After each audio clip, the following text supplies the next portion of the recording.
ঈদের ছবিকে আমি একটা দেখেছিলাম, নাম বলবো না, আমার তো ভালো লাগে না। সেই ছবিটা কিন্তু ভালো যাচ্ছে। শিল্পীরা ভোগায়, এক দুটা শিল্পী আছে তাদেরকে মানে তারা ধরা ছোঁয়ার বাইরে মনে হয় যে ঈদের চা দামে আমাকে ধরা কঠিন আছে। মিডিয়া তো চলচ্চিত্রের কিছুই না। দেলোয়ার জাহান ঝন্টু ঢালিউড চলচ্চিত্রের একজন কিংবদন্তি ব্যক্তিত্ব। তিনি কেবিটিভির সাথে এক সাক্ষাৎকারে প্রয়াত চিত্রনায়ক সালমান শাহ সম্পর্কে বলতে গিয়ে চলচ্চিত্রের একাল সেকাল সম্পর্কে তুলে ধরেছেন অপ্রিয় বাস্তবতা। সালমান শাহ সম্পর্কে একটা কথা, দর্শকরা যেমন আজও ওকে ভুলে নাই, ঠিক তেমনি আমরা সালমানের মতো আর একটা হিরো পাই নাই। যদিও সাকিব খান আছে, সালমান সাকিব খান এরা দর্শকপ্রিয় এবং চলচ্চিত্রের প্রডিউসার ডাইরেক্টর সবারই প্রিয়, এরা দুজন।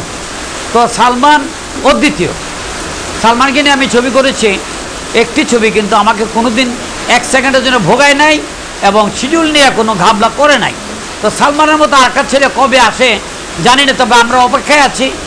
আমি যদি ছবি কমাই দিচ্ছি, নতুন নতুন ছেলেরা যেন সালমানের মতো সুদর্শন এবং সুঅভিনেতা যেন পায়, সেই জন্য আমি দোয়া করি আমার চলচ্চিত্রের জন্য যেন এটা আসে। একটা ভালো স্টার হলে চলচ্চিত্র ঘুরে যায়। যেমন শাবানা আলমগীর সাহেব, ওরা যখন ছবি করা ছেড়ে দিয়েছে, এখন দেখেন চলচ্চিত্র কী অবস্থা। আমাদের এখানে ভালো একটা বাবা নেই, ভালো একটা বড় ভাই নাই, ভালো একটা জজের ক্যারেক্টার করার মতো নাই, ভালো একটা টিচারের করার মতো শাবানার মতো আরেকজন নাই। কোথায় পাবো? বা বড় একটা স্টার একটা চলচ্চিত্রকে ঘুরে দিতে পারে, এখন ওইটা নাই। আসুক, দোয়া করি আমার ইন্ডাস্ট্রি আবার দাঁড় হাক, সালমানের মতো সুঅভিনেতা আরেকজন আসুক, সুদর্শন আরেকজন আসুক। আমি বললাম তো, সে সুঅভিনেতা, ভালো অভিনেতা, ভালো চরিত্র বুঝালে যে কোনো ডায়লগ সে সুন্দরভাবে দিতে পারতো এবং ডাইরেক্টরকে স্যাটিসফাই করতো। আমরা অনেক সময় সালমানকে কম্পেয়ার করতে শুনি উত্তম কুমারের সাথে। না না, এটা বেকার কথা। না না, এটা বেকার কথা। উত্তম কুমারের একটা দিক ছিল আলাদা, এর দিক একটা আলাদা। উত্তম কুমারের সব দিকেই ছবি করতে পারতো। ওর তো শুধু রোমান্টিকে আসছে, ওর তো এখন বয়স ওদের মতো হয় নাই, ম্যাচিউর্ড হয় না যে উত্তম কুমারের ক্যারেক্টার, আমাদের আলমগীর সাহেবের ক্যারেক্টার, আমাদের রাজ্জাক ভাইয়ের ক্যারেক্টার যখন নায়ক ছিল সেগুলি করতে পারতো না, আরও টাইম লাগতো। সেই টাইমের আগে আল্লাহ তাকে নিয়ে গেছে। হ্যাঁ, উত্তম কুমার তো মানে বাংলা, দুই বাংলার একটা, দুজনেই অদ্বিতীয়। একটা হচ্ছে ওই বাংলা উত্তম কুমার, এই বাংলা রাজ্জাক ভাই, কেউ কারো চেয়ে কম না। ওই বাংলাতে উত্তম কুমারের যতটুকু ভক্ত ছিল, আমাদের দেশে রাজ্জাক ভাইয়ের ভক্ত তার থেকে এক বিন্দুও কম ছিল না। দুজনেই শ্রেষ্ঠ দুই বাংলার, এরকম আর আসে নাই।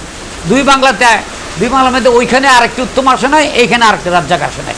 যে যত বড় হিরোই হোক, এদের নিচে এখন পর্যন্ত। প্রযোজকরা কোথায়? প্রযোজক বলবে আমি একটা ছবি করবো, নতুনদের নেন। কোথায় প্রযোজক? আমাদেরকে বললো তো আমরা খুঁজবো। সোহানকে বলছিল প্রডিউসার, সোহান আনে নাই, সালমানকে আনছে। প্রযোজক নাই দিকে তো, প্রযোজক তো পাওয়া যাচ্ছে না, আসে না, কারণ সিনেমা হল নাই। তারপর যে দু একটা শিল্পী আছে তারা ভোগায়, শিল্পীরা ভোগায়, এক দুটা শিল্পী আছে তাদেরকে মানে তারা ধরা ছোঁয়ার বাইরে মনে হয় যে ঈদের চা দামে আমাকে ধরা কঠিন আছে। 4 দিনের শুটিং, একদিন শুটিং করে 3 দিন পাওয়া যায় না। তা আসবে কে? প্রডিউসাররা আসবে কেন? ঈদের ছবিকে আমি একটা দেখেছিলাম, নাম বলবো না, আমার কাছে ভালো লাগে না। সেই ছবিটা কিন্তু ভালো যাচ্ছে। আমার কাছে ভালো না গেলে অর্থ যে ছবিটা ব্যবসায়িক না সেটা না, একটা নিজস্ব চয়েস থাকে যে কোনো মানুষের। আমি একটা ছবি আমার কাছে ভালো লাগলো, আপনার কাছে নাও ভালো লাগতে পারে, তাই না? এবং আপনার কাছে ভালো লাগে, আমার কাছে নাও লাগতে পারে। ঈদের ছবিগুলো আমি দেখি নাই, দু একটা ছবি খুব ভালো যাচ্ছে শুনেছি। পত্রপত্রিকা 99টা অহেতুক লেখে, সিনেমা জানে। পত্রপত্রিকাগুলো ঠিক না, ওরা তিলকে তাল করে এতটুকু করে ফেলে ও পত্রিকা কাটতির জন্য। মিডিয়া তো চলচ্চিত্রের কিছুই না। ওরা যত পেন করুক, ওদের কথা শুনে কেন? দর্শকরা ওদের কথা শুনে হলে যায় নাকি? আর মিডিয়ার কথা যারা দর্শক ওরা শুনে না। মিডিয়ার কথা আমরা শুনি, আমরা দর্শক না। আমাদের মতো মানুষ শুনে, চলচ্চিত্রের মানুষ শুনে। চলচ্চিত্রের মানুষ দর্শক না।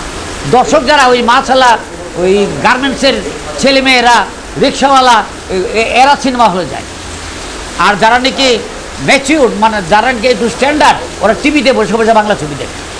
না এখন হলে যায় তো? হলে ওরা যায় না, ওরা যায় না। একজন সিএসপি অফিসার যায় না, একজন বড় মানে একজন সরকারি অফিসের একজন ম্যানেজার, একজন চিফ অ্যাকাউন্টেন্ট, এরা যায় না। এরা গরিব ফ্যামিলিরা যায় দেখতে। এখন সিনেপ্লেক্সগুলোতে হাই সোসাইটির লোক ওই যে বালা কাপড় বিনতে যায়, জানা আছে আমার, জানা আছে। হাই বড় সিনেপ্লেক্স, ওখানে একটু ভালো জামা কাপড় পরে যায়। আমি তো বললাম সাকিব আর সালমানের কথা তো বললাম, ওরা দুজনকে দর্শক পছন্দ করে। সাকিব খুব ভালো আর্টিস্ট, ন্যাশনাল অ্যাওয়ার্ড পাইছে, ওকে তো আমরা ছোট করতে পারবো না। আন্তর্জাতিকভাবে ওদের কথা আমি বলতে পারবো না। আন্তর্জাতিকভাবে ওরা যাক, তারপর সোজা কথা, সাকিব খান ছাড়া কোনো ছবি মানুষ দেখতে যায় না এখন। তো কিন্তু শাহরুখ খান ছাড়া মানুষ ছবি দেখে ওইখানে, সালমান খান ছাড়া ছবি দেখে মানুষ, কিন্তু শাহরুখ এখন আমাদের সাকিব খান ছাড়া সিনেমা হল ভরে না। ওদের চাইতে কারণ কিছু না, ওকে পছন্দ করে দর্শক, কারণ একটাই, সিনেমা হল খারাপ হলে ওর ছবি দেখতে যায়, ঘামে তারপর দেখে। আমার না, তাতে কি আছে, দিলীপ কুমারের ছবিও তো এরকম হল থেকে নেমে গেছে, উত্তম কুমারের ছবি নেমে গেছে, রাজা কুমার, এই জন্য ওর ফ্লপ হয়েছে। ছবি চলে না ছবির গল্পের জন্য, আর্টিস্টের জন্য ফ্লপ হয়, এটা ঠিক নাই। ছবির গল্প ভালো না হলে কোনো ছবি মানুষ দেখে না। দিলীপ কুমার, অমিতাভ বচ্চনের ছবি ফ্লপ, শক্তি। ওই উপমহাদেশে ওদের দুজন থেকে বড় তো কোনো স্টার নাই, ওদের ছবি খারাপ গেছে, গল্পটা ভালো ছিল না, পুরোনো মানদাতারা আমরা গল্প দেখে নাই। পরিচালকরা আমাদের দেশের সর্বশ্রেষ্ঠ, পরিচালকরা স্টার বানায়, পরিচালকরা ছবি বানায়, পরিচালকরা দর্শক সৃষ্টি করে।